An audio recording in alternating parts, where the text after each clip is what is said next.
All right, my friends, welcome back to Frogboy X1 Gaming. I'm Andrew, and today I wanted to talk to you guys a little bit about the differences between AMD and Nvidia. So if you guys like this content, don't forget to like and subscribe. Now, I can't think of one person on this planet that actively goes out to buy an AMD card for FSR, period. But I can name a bunch of people that literally buy Nvidia cards for DLSS. So when I listen to other people trying to disparage and talk down and degrade FSR, I'm like, wait a minute, guys. Like what? Like the whole point, like FSR is literally open source. It can be used on any graphics card and it's there to help gamers get the most out of their money. Whereas Nvidia's DLSS is literally locked to their expensive cards that they charge a premium for over what AMD does. So, like when I see these guys going out of their way to nitpick something that is literally free for everybody, you don't even have to buy an AMD card to utilize FSR. This is a bonus feature for AMD. People go out of their way and they buy AMD cards because they want the security of more VRAM, generous amounts of VRAM. They want to have guaranteed better rasterization performance per dollar for what they're buying. You literally get more bang for your buck money wise for rasterization and VRAM for what you would pay for an Nvidia card. You can get a higher tier AMD card like every time. So I don't understand. Like I really don't, guys. Like to me, every time I see somebody like, well, FSR is still not that good and blah blah, I'm like, that shit looked pretty damn good to me. I mean, I was confused if it was actually FSR or native resolution. I mean, it's getting pretty dang good. And trust me, I tested it in a lot of freaking vegetation heavy games. Horizon Forbidden West, Ghost of Tsushima. Ghost of Tsushima is packed with vegetation. Um, what else? I mean, obviously both Spider-Man's and Ratchet and Clank Rift Apart. Wow, that looked really, really good. I don't understand why anybody would want to complain about that. If anything, guys, seriously, we're at a point with graphics cards and GPU power that these added bonus features that you get with something, like an AMD card or just AMD in general, that's pretty awesome of them. Not only are they prolonging the life of their own products and making things backward compatible. That's the like one thing that I really love about about companies like that. There makes me happier. Backwards compatibility and continued support. I like that a lot. Like I really do. I appreciate that more than the latest, greatest, newest features because I mean, if we're being real, if we're being honest, I mean, it's been a little while since we've had a path tracing game for our NVIDIA GPUs. I mean, if I was to literally put my 4080 Super in every time we got a new ray tracing game, that actually require like path tracing or something, um, yeah, I don't think that thing would be in there very often. If you wanted to be completely honest with, if you want me to be completely honest.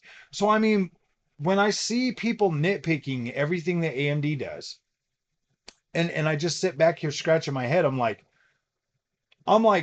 dude, the whole reason to buy an Nvidia card is for the ray tracing and for the DLSS. Well, the DLSS, in my opinion, like sometimes it's hit or miss too, guys. Like sometimes it's not exactly perfect or what everybody is out there saying. And I just find it very misleading that people would rather for okay, I mean I get the whole fanboy thing, dude. Like I do. I get the whole, you know, brand, love and all, like I get it, dude, because I'm the same way with, products like LG. I'm the same way with, like my Samsung phones. Like I get it, dude. Like you get into like that product thing and you get into that company, you just get comfortable. You buy their product and it's good, it blows you away, you keep buying that product. So I understand like the Nvidia guys because like let's face it, man. Like it really doesn't matter which way you go. Honestly, it really doesn't. If you go out and you buy an Nvidia GPU,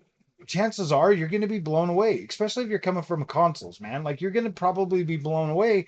So like I get it. I get that freaking that adrenaline rush. I get that too, man. I get the honeymoon phase. Like I get it. I 100% understand it.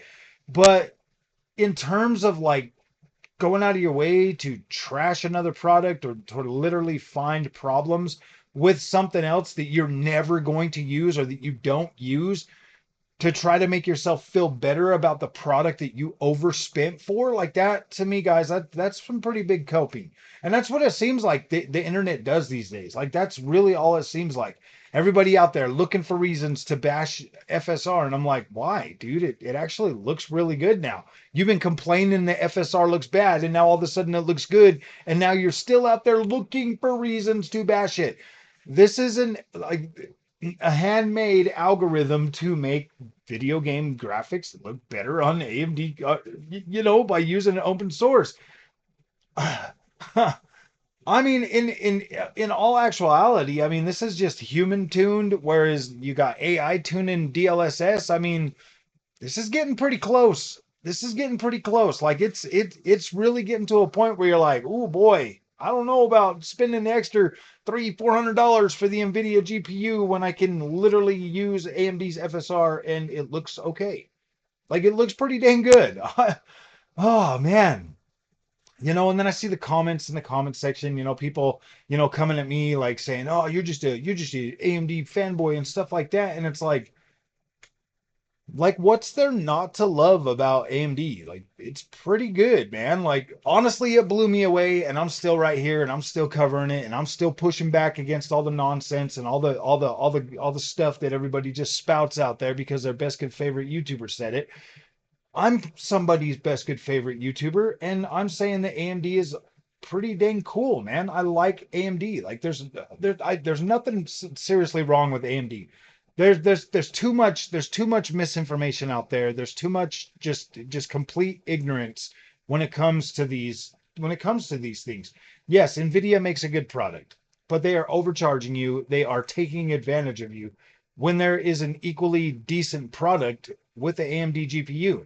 And I really don't think, honestly, guys, I guarantee that you would probably be more disappointed in having to wait for a new ray tracing game than you would ever be disappointed with the limitations or perceived limitations of any AMD GPU. I assure you that.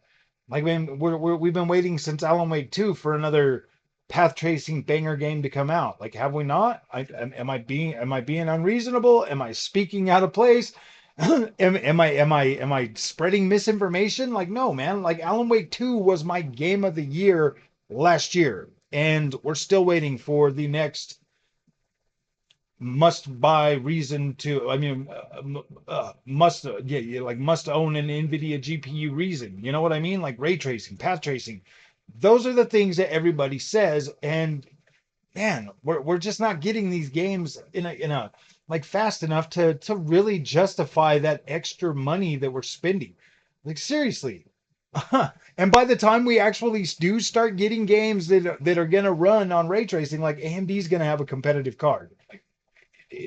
They're going to. They're going to. You know what I mean? Like most of these ray tracing games that are going to be coming out are going to be Unreal Engine 5. They're going to have Lumen. It's going to work just fine on AMD cards. So yeah, I don't know what to tell you guys. I'm really hoping that FSR 3.1 actually comes to RoboCop. I would really like to check that out with the new algorithm and stuff to see how that does, because I do kind of see a future of upscaling being used pretty I do see it being pretty relevant, and I do see people adopting that much more, but I just don't really feel like AMD is out there marketing their GPUs on the magic, like Nvidia does.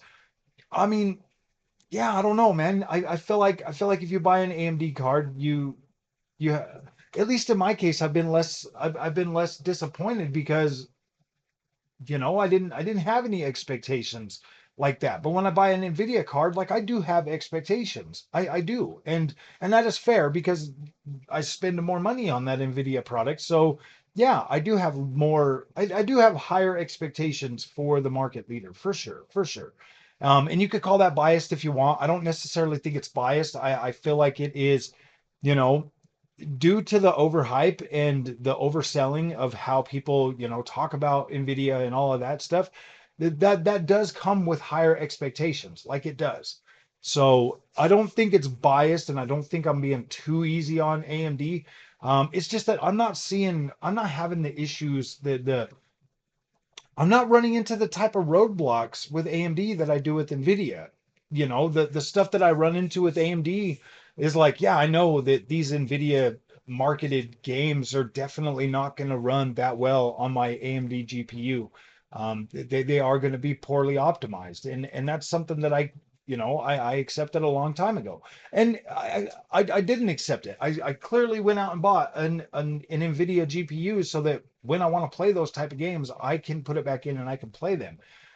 But yeah, for the most of the other stuff, I absolutely love my AMD 7900 XT, and I got it paired with my new 39-inch ultra wide monitor, and it is awesome. Like, it does a very good job on this monitor. I'm very pleased with the overall, frame rate and like just quality of the game that I get to play now. I'm very happy with that. So if you guys like this content, don't forget to like and subscribe. I will see you guys in the next one.